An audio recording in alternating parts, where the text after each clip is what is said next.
હા, અમારા border range IGP Shri Chirag Kordia સાહેબ અને અમારા વાવ થરાદ એસપી શ્રી તરૈયા સાહેબની સ્પષ્ટ સૂચના હતી કે દિવાળીના તહેવારો દરમિયાન અને રૂટિનમાં પણ આપણે જે ચેકપોસ્ટો છે આ ચેકપોસ્ટ ઉપર કડક વાહન ચેકિંગ થવું જોઈએ અને બિલકુલ ઝીરો ટોલરન્સ ટુ ડ્રગ એટલે ડ્રગ્સ પ્રત્યે બિલકુલ પોલીસની ઝીરો ટોલરન્સની નીતિ હોવી જોઈએ.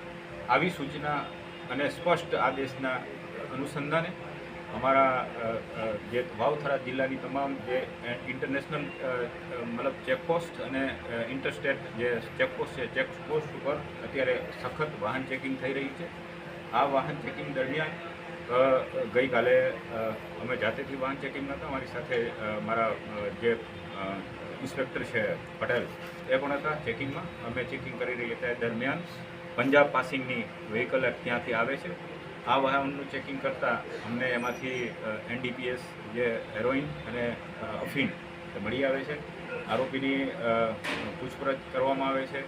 એફએસએલ અધિકારીને બોલાવવામાં આવે છે. સરકારી પંચો રૂબરૂ જે એનડીપીએસના રૂલ્સ પ્રમાણે અમે કાર્યવાહી કરી છે અને લગભગ 211 સમથિંગ ગ્રામ જેટલું એટલે 10,59,60,000નું અને 50 રૂપિયાનું અમને ત્યાં હેરોઇન મળે છે અને અફીણ પણ મળે છે. આ એના 2 આરોપીઓ છે. બંને આરોપીઓ પંજાબના વતની છે, પરંતુ અત્યારે હાલ મુંબઈ રહે છે અને આ પંજાબથી ડ્રગ્સ લઈ અને મુંબઈ પહોંચાડવાના હતા એવી અમને અત્યારે પ્રાથમિક અમે જે ઇન્ક્વાયરી કરી એમાં સાબિત થયેલું છે. અત્યારે મારી બાજુમાં બેઠા છે દેસાઈ, એ આ ગુનાની તપાસ માવસરી પોલીસ સ્ટેશનના પોલીસ ઇન્સ્પેક્ટર જે ચલાવી રહ્યા છે. હાલ અમારી પાસે 5 દિવસના રિમાન્ડ ઉપર આરોપીઓ છે. આમાં અમે સઘન તપાસ કરશું અને જે કોઈ હશે અને કેવી રીતે જાય છે, ક્યાંથી કોણ આપવાવાળું હતું અને મુંબઈમાં કોને વેચવાના હતા, આ દિશામાં અમે તપાસ કરશું અને અમારી વાવ-થરાદ પોલીસની જે ઝીરો ટોલરન્સ ટુ ડ્રગની જે પોલિસી છે એ પોલિસી પ્રમાણે અમે